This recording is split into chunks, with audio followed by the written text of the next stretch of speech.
చాలా ఇరుక్కుని కూర్చుని ఉన్నారు. ఇటువంటి క్లిష్ట పరిస్థితిలో సహస్ర దీపాలంకార సేవ మనం తొందరగా మొదలు పెడితే మీరు చక్కగా స్వామిని చూసి సేవ చేసుకున్నారు. ఒక 15 నిమిషాలు మీకు నేను విజ్ఞాపన చేస్తాను.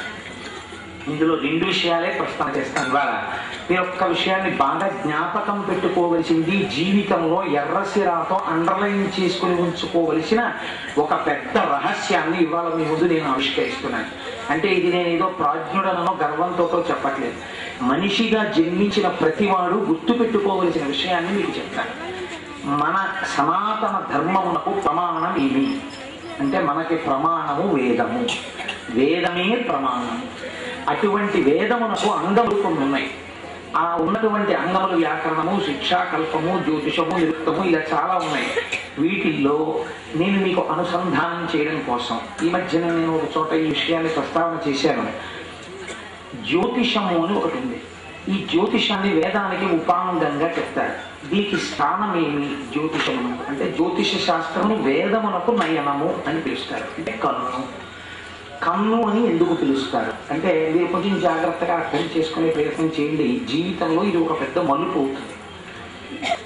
కన్నులు లేవు అనుకోండి ఒక వ్యక్తికి, మీరు ఆ రాజద్వారం దగ్గరికి తీసుకొచ్చి అడిగోనండి వెంకటేశ్వరుడు చూడండి అన్నారు అనుకోండి.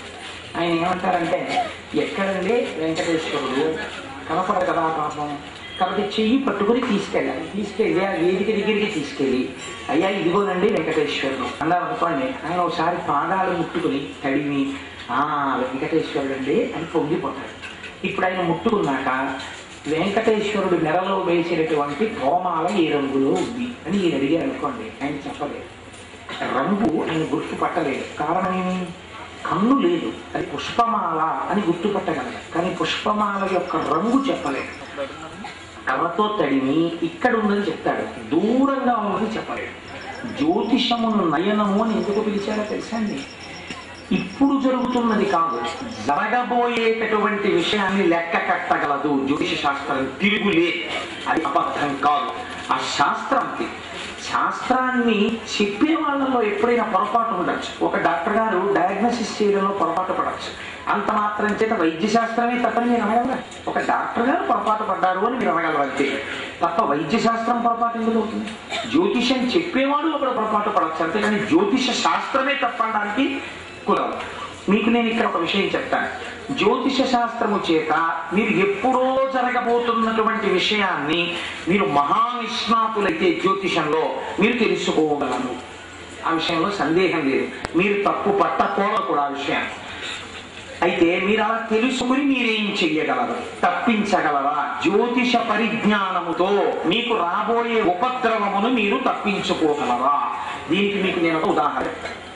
జ్యోతిష శాస్త్రంలో అందవేసిన చెయ్యి ఇప్పటికీ ఏ మహానుభావుడి పేరు స్మరిస్తారో అటువంటి మహాపురుషుడు ఒకడు ఉన్నాడు. ఆయన పేరు భాస్కరాచార్యుడు. అటువంటి భాస్కరాచార్యుడు ఎప్పుడు ఏం జరుగుతుందో ఆయన చెప్పగలరు. ఆయనకు ఒక కుమార్తె పుట్టింది. ఆ కుమార్తె పేరు లీలావతి. ఆ పిల్లకి ఆయన జాతక చక్రం వేసి చూశారు. ఆ పుట్టినటువంటి పిల్ల యొక్క జన్మ సమయాన్ని బట్టి చక్రం వేస్తే ఆ అమ్మాయికి వివాహమైనటువంటి కొద్ది గంటలలో ఆ భర్త మరణిస్తాడు. ఆ అమ్మాయి బాలవితంతు అవుతుంది అని ఉంది ఆ జ్యోతిషంలో. ఇప్పుడు ఆయన తెలుసుకున్నాడు. ఆయన తెలుసుకుని మానవ ప్రయత్నం ఒకటి చేశాడు. ఎలా? జ్యోతిషం ఆయనకి తెలుసు కాబట్టి ఒక గొప్ప ముహూర్త నిర్ణయం చేశాడు. ఏ ముహూర్తంలో జీలకర్ర బెల్లం పెట్టుకుంటే ఎట్టి పరిస్థితులలో వైధవ్యము కలగదో అటువంటి ముహూర్తం ఒకటి నిర్ణయం చేశాడు. ఇప్పుడు సుముహూర్తం అంటే ఏంటి? కాలాన్ని బట్టి కదండి చేయాలి. గడియారం అంతా చూసి ఇన్ని గంటల ఇన్ని నిమిషాలకి జీలకర్ర బెల్లం పెట్టుకోవాలి. ఆ రోజుల్లో గడియారాలు లేవు. గడియారం అన్న మాట ఎందుకు వచ్చింది, ఎలా వచ్చిందో తెలుసండి? ఘటికారము అన్న దాంట్లోంచి వచ్చింది. ఘటిక అంటే ఒక రోజులో 60వ వంతుని ఘటిక అని పిలుస్తారు. పూర్వకాలంలో పైన ఒక బీకర్లో నీళ్లు పెట్టి సన్నటి రంధ్రంలోంచి నీళ్లు కింద పడిపోతుండేవి. రోజుని 60 భాగములుగా విభజించి గీతలు గీసేవారు. ఆ నీటి మట్టాన్ని బట్టి ఎన్ని గంటల ఎన్ని నిమిషాల సమయం అయిందో లెక్క కట్టేవారు. ఆయన చాలా జాగ్రత్తగా బీకర్ పెట్టి ఆ ఘటికారము అంతా చూస్తున్నాడు. ఘటికారములోంచి గడియారం అన్న మాట వచ్చింది. అన్ని గంటల అన్ని నిమిషాలకి సుముహూర్తంలో నా కూతురికి జీలకర్ర బెల్లం పెట్టిస్తాను. ఎలా వైధవ్యం వస్తుందో నేను చూస్తాను.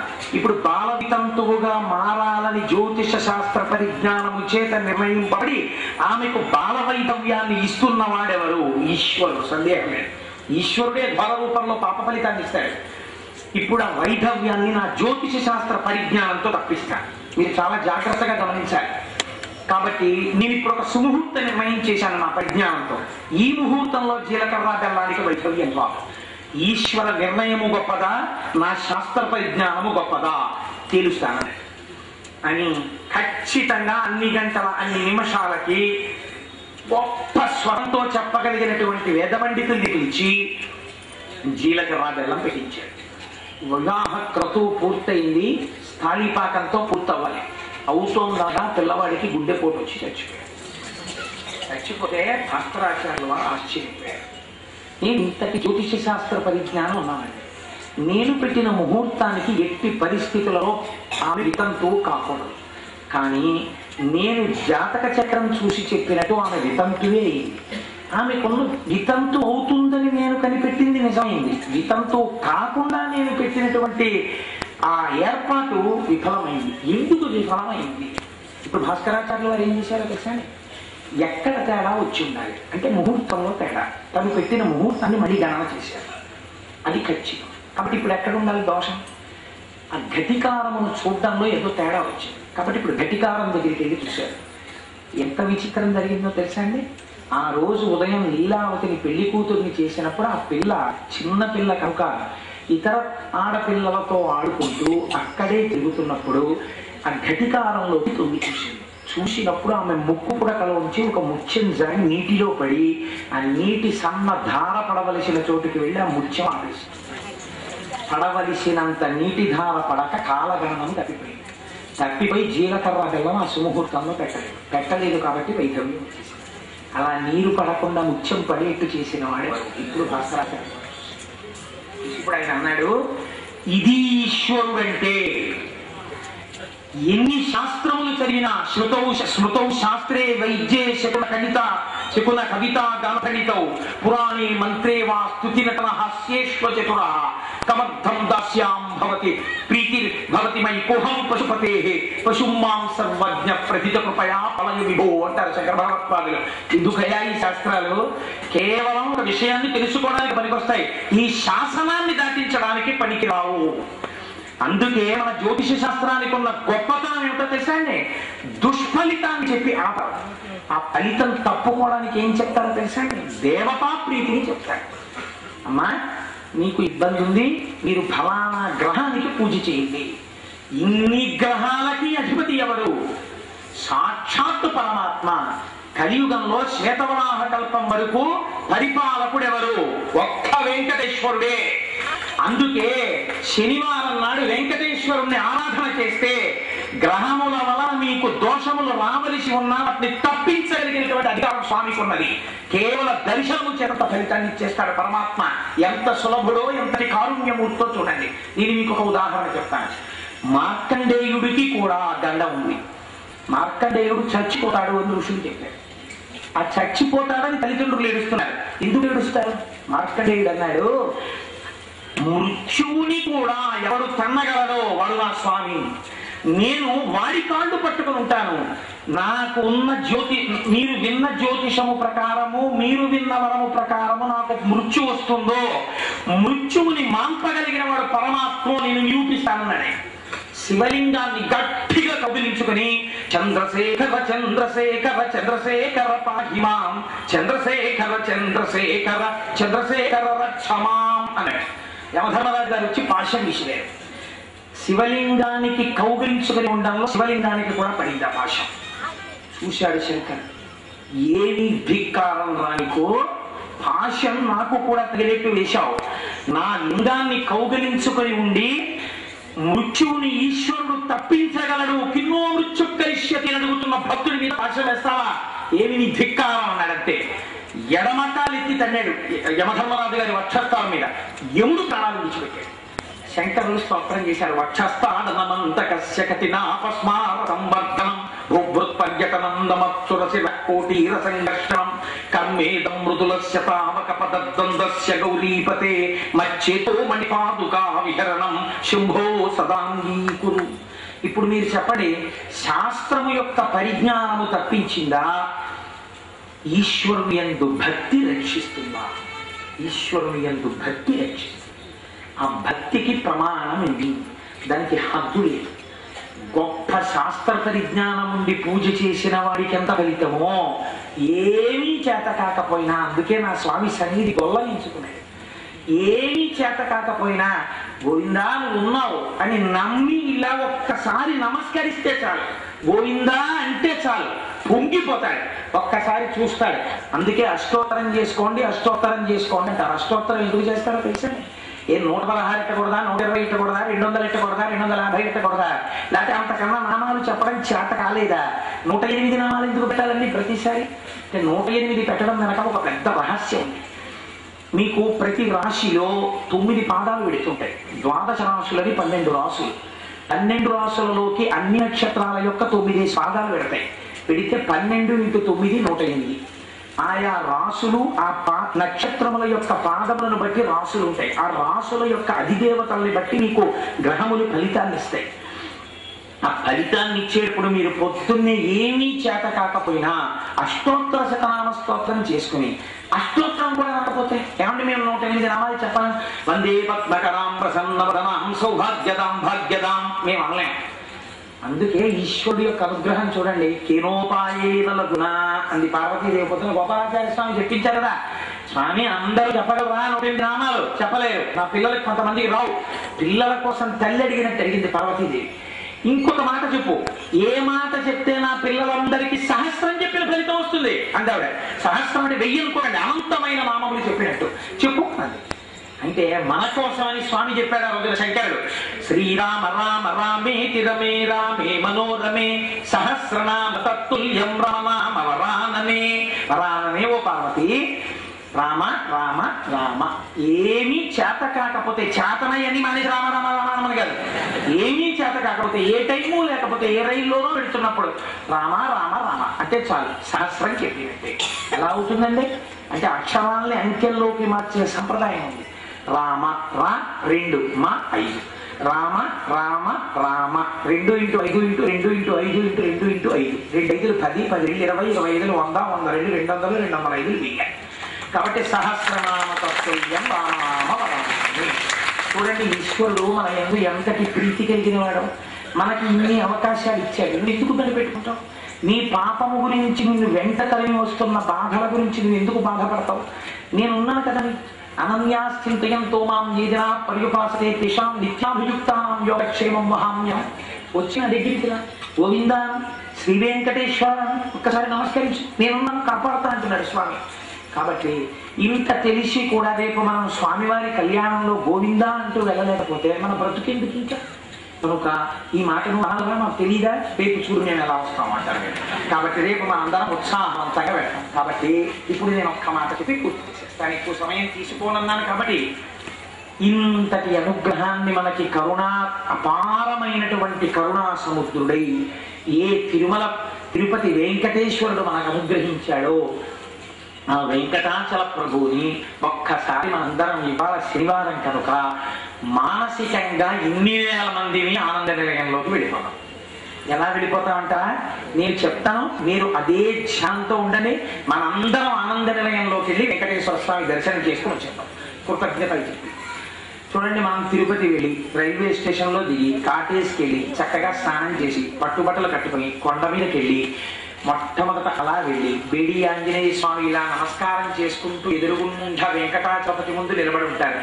ఆ బేడి ఆంజనేయ స్వామి వారి పాదాలకు నమస్కారం చేసి అలా స్వామి పుష్కరిణిలోకి వెళ్ళి అందులో స్నానం చేసి తల తుడుచుకుని అక్కడి నుంచి బయలుదేరి ఎదురుగుండా శంకరాచార్య వారు శిష్యులతో కూర్చున్నటువంటి పెద్ద స్తూపం ఉంటుంది. శంకర భగవత్పాదుల పాదాలకు నమస్కారం చేసుకుని ఇలా వస్తుంటే లక్ష్మీ దివ్యై గజేంద్రై మణిగణకజితై స్థాపితా హేమ కుంభై అన్నట్టుగా ఇలా స్వర్ణ పాత్రలతో అమ్మవారికి పద్మ కింజిల్కములను అభిషేకము చేస్తున్న ఏనుగులు ఉంటాయి. ఆ లక్ష్మీదేవిని దర్శనం చేసి ఆదివరాహస్వామి గుళ్ళోకి వెళ్ళి చక్కగా ఇలా కూర్చుంటే వక్షస్థలంలో ఇలా పడుతున్నటువంటి లక్ష్మితో కూడినటువంటి ఆదివరాహస్వామి పాదాలకి నమస్కారం చేసుకుని అలా బయలుదేరి వచ్చి ఏనుగుల్ని దాటి దాని మెళ్ళల్లో ఉన్న చిరుగంటలు మోగుతుంటే పిల్లల తల మీద తొండాలు పెడుతుంటే అలా స్వామివారి రాజద్వారం దగ్గరికి వెళ్ళి అక్కడ ఉన్నటువంటి గొట్టంలోంచి కన్నాల్లోంచి నీళ్లు వస్తుంటే మన పాదాలు స్వామివారు మనం కడుక్కుని రాలేదు బెంగెట్టుకోకుండా దేవస్థానం వారే మన పాదాలు కడిగేటటువంటి ఏర్పాటు చేసేస్తే ఆ పీచు మీద కాళ్ళు తుడిచేసుకుని అటు ఇటు ఉన్న శంఖనిధి పద్మనిధి చూసి లోపల ఉన్నవాడు సార్వభౌముడు మీ కోర్కెలు తీర్చగలని శంఖనిధి పద్మనిధి సంకేతమిస్తే వారికి నమస్కరించి పెద్ద గడప దాటి లోపలికెళ్ళి ఎడం పక్కకి చూస్తే అక్కడ తిరుమలరాయల వారి యొక్క విగ్రహం వారి నాంచారు వారి భార్యలు కనబడితే కుడి పక్కన శ్రీకృష్ణదేవరాయల వారు తిరుమలదేవి చిన్నాదేవి రాగి మూర్తులు నా జన్మ నా చరితార్థం అయ్యేట్టుగా నా శరీరం పడిపోయాక కూడా నా మూర్తులు వెంకటాచలంలో ఉండాలని బ్రతికుండగానే చేయించి పెట్టేసుకున్నాడు కృష్ణదేవరాయల వారు అవి ఒక్కసారి చూసి అలా కొంచెం ముందుకెళ్ళి ఎడం పక్కకి చూస్తే రంగనాయకుల మంటపం కనపడితే దాని లోపల స్వామివారి బ్రహ్మోత్సవాల్లో ఉపయోగించే వాహనాలన్నీ కనపడుతుంటే అక్కడే తులాదండం కనబడితే లేక పుట్టినటువంటి పిల్లల్ని ఈశ్వరుడు రక్షించిన పిల్లల్ని గండం నుంచి గట్టెక్కించిన భర్తని తన భార్యని రక్షించి పరమాత్మ కృప చేస్తే భార్యని తీసుకొచ్చినటువంటి భర్తలు వీళ్ళందరూ అక్కడ తులాదండంలో తులాభారం వేస్తుంటే కటికి బెల్లంతో రూపాయలతో కాసులతో చూస్తుంటే ఆ తులాదండం దగ్గర ఒక్కసారి చూసి కొంచెం ముందుకెడితే దర్భలు కట్టినటువంటి ధ్వజస్తంభం కనబడితే ఎడం పక్కకి చూస్తే రాజా కోడమల్ విగ్రహం పక్కన తల్లి గారు భార్య గారు వాళ్ళ మూర్తులు కనపడితే మహానుభావ నువ్వు కదా తిరుష్కుల దండయాత్ర నుంచి ఆనందనిలయ గోపురాన్ని రక్షించావని ఆయనకు ఒక నమస్కారం చేసి ఒకసారి మళ్ళీ అలా దేవాలయం అంతా చూద్దామని 4 అడుగులు వెనక్కి కుడి పక్కకి చూస్తే ఎదురుగుండా స్వామివారి యొక్క ఊంజల్ సేవా మంటపం అద్దాల మంటపం కనబడితే అతనికి నమస్కారం చేసి మళ్ళీ రంగనాయకుల మంటపానికి ఇలా వెళ్ళి దాని వెనక నుంచి అద్దాల్లోంచి చూస్తూ వాహనాల్ని వెళ్ళి కుడి పక్కకి తిరిగితే ఎడం పక్కన కళ్యాణ మంటపం కనబడితే వంట వాయువు వెళ్ళేటటువంటి ఎర్రటి గొట్టం పక్కన చిన్న తూము ఉంటే కాళ్ళు అందులో పడకుండా గోడ మీద ఎడచి వేసుకుని జాగ్రత్తగా నడుస్తూ వెళ్ళి కుడి పక్కకి తిరిగితే ధ్వజస్తంభాన్ని ఈశాన్య దిక్కులో ఉన్న క్షేత్రపాలకుల్ని చూసి అక్కడి నుంచి మెట్టు దాటి లోపలికి వెడితే అద్దాల పీఠికలో ఇలా పడుతున్నటువంటి రంగనాథుడు కనపడితే ఆ శ్రీరంగనాథుడికి నమస్కరించి ఎడం పక్కకి వెడితే వరదరాజస్వామి వారి దర్శనం అయితే అక్కడ వరదరాజస్వామికి నమస్కారం చేసుకుని మళ్ళీ కుడి పక్కకి వెళ్ళి గరుడాళ్వారు మంటపంలో పెడుతుంటే ఓం నమో వెంకటేశాయ అని వినపడుతుంటే ఆ లోపలికి వెళ్ళి పెద్ద అద్దంలో చూస్తుంటే స్వామివారు కనపడతారని పొంగిపోతుంటే కింద ఇలా రెక్కలు విప్పుతున్నటువంటి గరుడు కనపడితే ఇలా వేసుకున్నటువంటి పెద్ద పట్టుబట్ట ఏంతంత అంచులు చూసి ఓ నమస్కారం చేసి ఇలా తిరిగితే అక్కడ ఉన్న ఎత్తు చెక్క బల్ల మీదకి ఎక్కేటప్పటికి పెద్ద పెద్ద ఊర్ధ్వపుండ్రాలతో మణిమయ ఖచ్చితమైన పెద్ద కిరీటంతో ఇలా వేలాడుతున్న తోమలా కనపడితే పొంగిపోయి అద్దాల మంటపాల్లో ఇలా దీపాలు వెలుగుతుంటే జయ విజయులు నిలబడుంటే మన ప్రయత్నం లేకుండా 2 చేతులు ఇలా జోడించి స్వామివారి ముఖారవింద దర్శనం అవుతుంటే గోవిందా గోవిందా అరుచుకుంటూ మనందరం ఒక్కొక్కడు జరగండి జరగండి అంటుంటే వాళ్ళకి చిక్కకుండా కాడుకి ఇలా పక్కకెళ్ళిపోయి దొంగతనంగా ఇలా ఇలా ఇలా ఇలా చూసుకుంటూ వెడుతుంటే దిగి వెడుతున్న కొద్దీ స్వామివారు ఆపాదమస్తకం కనపడుతుంటే పెద్ద గండస్థలం ఇక్కడ ముక్కు వరకు పెట్టేసినటువంటి ఊర్ధపుండ్రాలు మూసుకున్నటువంటి ఆ కళ్ళు సున్నా చుట్టిన గుండ్రటి నవ్వుతున్న నోరు చక్కటి గడ్డం దాని మీద అనంతాచార్యులు వారు గుణపంతో పెట్టి కొట్టినప్పుడు తగిలినటువంటి దెబ్బ మీద పెట్టిన కర్పూరపు చుట్ట ఈ చెవులకు పెట్టినటువంటి మకర కుండలాలు ఆ స్వామివారి తల నుంచి ఇలా వేలాడుతున్న తోమల శంఖం చక్రం వక్షస్థలంలో కుడి పక్కన భూదేవి కుడి పక్కన శ్రీదేవి ఎడం పక్కన భూదేవి విశాలమైన వక్షస్థలం అందులో వేలాడుతున్నటువంటి అనేకమైన హారాలు స్వామివారికి పక్క నుంచి వేలాడుతున్నటువంటి సాలగ్రామమాల సన్నటి నడుము కొంచెం ఇలా పక్కకి ఒరిగినటువంటి సౌందర్యమూర్తి చక్కటి నాభి పెద్ద 24 మూరల పట్టంచు పంచ 12 మూడల ఉత్తరీయం, నందక ఖడ్గం, ఇలా పెట్టుకున్నటువంటి వరదహస్తం, ఇలా చూపిస్తున్నటువంటి వరదహస్తం, ఎడంచి ఇలా పెట్టుకున్నటువంటి కటిహస్తం, చక్కటి తొడలు, పిక్కలు, ఇక్కడ వరకు పెట్టుకున్న ముపురాలు, పాదాలకు పెట్టుకున్న మంజీరాలు, పాదాల మీద బంగారు తొడుగులు, దాని మీద పూజ చేసినటువంటి తులసి దళాలు, మానసికంగా ఒక్కసారి ఎవరో అడ్డు పెట్టలేరు కాబట్టి లోపలికి వెళ్ళిపోయి స్వామివారి పాదాల మీద పడిపోతే ఆ తులసిలోంచి మంచి వాసన వస్తే పీల్చి ఆ పట్టుపంచను సరిగా తడివి ఆయన కాళ్ళు పిసికి, ఈశ్వరాయ తను గ్రహించావా, కాకినాడ వచ్చి 7 రోజులు మా పూజలు స్వీకరించావా, నీకు కృతజ్ఞతలు ఆవిష్కరిస్తున్నాం గోవిందా అని నమస్కారం చేసుకుని వెనక్కి తిరిగి చూస్తూ రాలేక స్వామి వంక చూస్తూ గోవిందా గోవిందా స్వామి మళ్ళీ పునర్దర్శనవి మళ్ళీ వచ్చే ఏడాది మా కాకినాడ రా స్వామి నీకు ఉత్సవాలు చేసుకుంటాం అనుకుంటూ వెనక్కి తిరిగి వస్తే ఇలా జరగండి అంటుంటే మళ్ళీ ఓసారి ఇలా తొంగి చూసి ఇలా బయటకు వస్తే కుడిపక్క ఘంటామంటపం చూసి బయటికి వచ్చి కుడిపక్కకి చూస్తే స్వామివారి యొక్క రంగనాయక మూర్తి కనపడితే ఉత్తరద్వారం వేసేసి ఉంటుంది, దర్శనం చేసి మిట్టెక్కి ఎడపక్కకెడితే ఒకళ్ళ మాట కనపడితే తల్లి ఇలా కూర్చుని వంటశాలలోకి చూస్తుంటే అమ్మ నిన్ననే మాకు నీ గురించి మా కోటేశ్వరరావు తెలుసో తెలీదో పెద్ద అడిగి చెప్పాడమ్మా, ఎంత వైభవం అమ్మా అని ఒకళ్ళ మాటకి నమస్కారం చేసి అలా ముందుకు వస్తే అజ్ఞాపాలక హనుమ ఇలా చెయ్యి పెట్టుకుని ఎప్పుడు స్వామి పిలిచి ఏం చెప్తారో అని ఇలా వింటుంటే సుగ్రీవ జాంబవంతాదులు అందరూ కూడా వేదిక మీద ఉంటే అర్చక స్వాములు తీర్థం ఇస్తే పెద్ద ఉద్ధరితో ఇది నీళ్లు పోసేస్తే కింద పడిపోకుండా రుమాలు తీసి ఇలా పెట్టుకుంటే ఆ తీర్థం పుచ్చుకుంటే మంచి ఘాటైన తీర్థం పుచ్చుకుని అమ్మయ్యా అనిపిస్తే ఆ మెట్లు దిగి ఒక్కసారి భూదేవి తీర్థం అంతా చూసి అరుగు మీద ఉన్న అన్నమాచార్య సిడి క్యాసెట్ల స్టాల్ చూసి కొంచెం అడుగులు ముందుకేస్తే ఉచిత భోజనం టికెట్ ఇస్తే తీసి కళ్ళగద్దులు జేబులో పెట్టుకుని అలా ముందుకెడితే పరకామణి వాళ్ళందరూ లుంగీలు కట్టు కూర్చొని స్వామివారి డబ్బులు లెక్కెడుతుంటే మా పేష్కారు వారు కాకినాడలో గోపాలకృష్ణ గారు 17,000 11,000 9,000 చదువుతుంటే పప్పట్లు కొట్టిన సన్నివేశాలు గుర్తొస్తే కుడిపక్కకి చూస్తే బలిహరణ పీఠానికి మీద ఇక్కడ నమస్కరించరాదు, కొబ్బరికాయలు కొట్టరాదు, కర్పూరం వెలిగించరాదు అని బోర్డు కనబడితే అక్కడ నుంచి ముందుకెళ్ళి అరుగు ఎక్కితే ఎడం పక్కన చందనం తీసేటటువంటి పెద్ద చందనపు దొంగలు, వాటి మీద చందనం తీసే వైష్ణవ స్వాములు, ఆహా స్వామి నీకు ప్రతిరోజు ఇక్కడి నుంచి చందనం పెడుతుందని ఆ చందనపు అరకి నమస్కరించి మెట్ల నుంచి విమాన గోపురంలోకి చూస్తే విమాన వెంకటేశ్వరుడు, గరుత్మంతుడు, హనుమాని చూసి నమస్కరించి కిందకి దిగి ముందుకెడితే అన్నమాచార్యుల వారి యొక్క కీర్తనలు దాచిన భాండాగారం కనబడితే ఇలా నేలకి గొళ్ళెం పెట్టి తాళం వేసి ఉంటే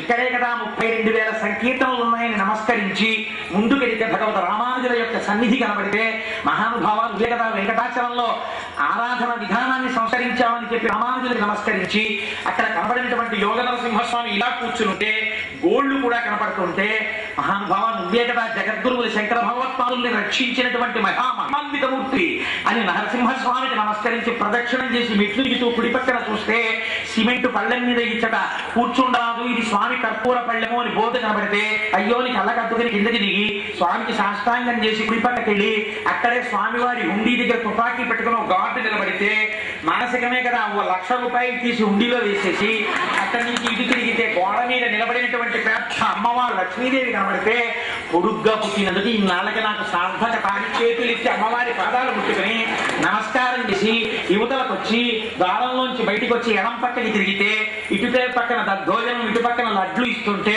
పిల్లాన్ని పిలిచి ఒరే నువ్వు లడ్డూలు వెళ్ళి నేను దద్దోజనం పట్టుకొస్తానని 2 వైపులకి వెళ్ళి పూలబావి దగ్గర నిలబడి వాడి దద్దోజనం మనం పుచ్చుకొని మన లడ్డు వాడికి ఇస్తే నగరండి ఏంటి నగరండి ఇంత మంచి వాసన అంటే ఇది స్వామివారి పోటురా, స్వామివారికి చూడు మంచి ప్రసాదాలు తయారవుతాయి, వచ్చే ఏడాది కాకినాడ అయ్యప్ప గుడిలో బ్రహ్మోత్సవాల్లో కూడా ఇలాగే తయారవుతాయి వస్తారు అని మన మనసులో సంతోషించి అక్కడ పంపుల దగ్గరికి వెళ్ళి చేయగలుపుని కాసి నీళ్లు తాగి స్వామివారి ఉత్సవంలో ముందు వెళ్ళేటటువంటి కాగడాలు అవి ఆరిపోయినవి అక్కడ పడి ఉంటే ఆ ప్రసాదాలు తిన్న భక్తులు అక్కడక్కడ పడేస్తే జిగురికి జారిపోతారేమోనని గొట్టాలతో నీళ్లు పుడుతున్న పరిచారికలు ఉంటే కాళ్ళు పెడుతుని ముందుకొచ్చి ఇలా బయటికి వస్తూ తలెత్తితే స్వామివారికి ఆనాడు గడ్డం మీద తగిలినటువంటి గుణపం వేలాడుతుంటే ఓ చిగుణపం అని ఇది ఎంత పుణ్యమైందని నమస్కారం చేసి ఆ ద్వారం దాటి బయటికి వచ్చి ఎడం పక్కకెళ్ళి ప్రసాదం తీసుకుని స్వామివారి స్వర్ణ తేరు ఉండేటటువంటి మంటపం దగ్గరికి వచ్చి సగం ఇనప చెట్టలు కింద గ్లాస్ తోటి ఉంటే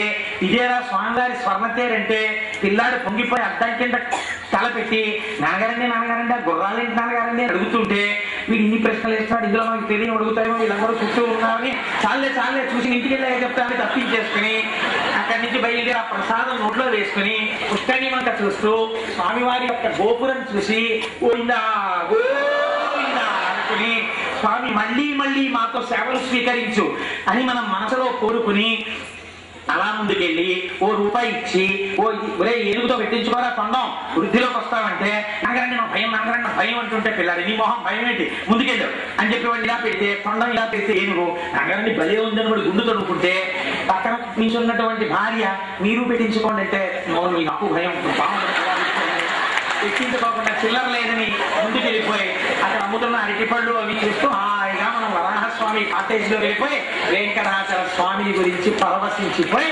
మానసికంగా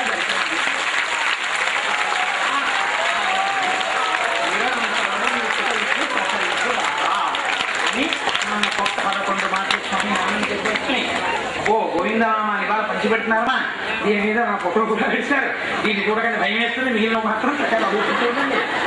అందుకని మనం ఒక 11 మాటలు గోవిందనామని చెప్పి సహస్రదీపాలంకార సేవ రేపు అడుగు వేసేద్దాం.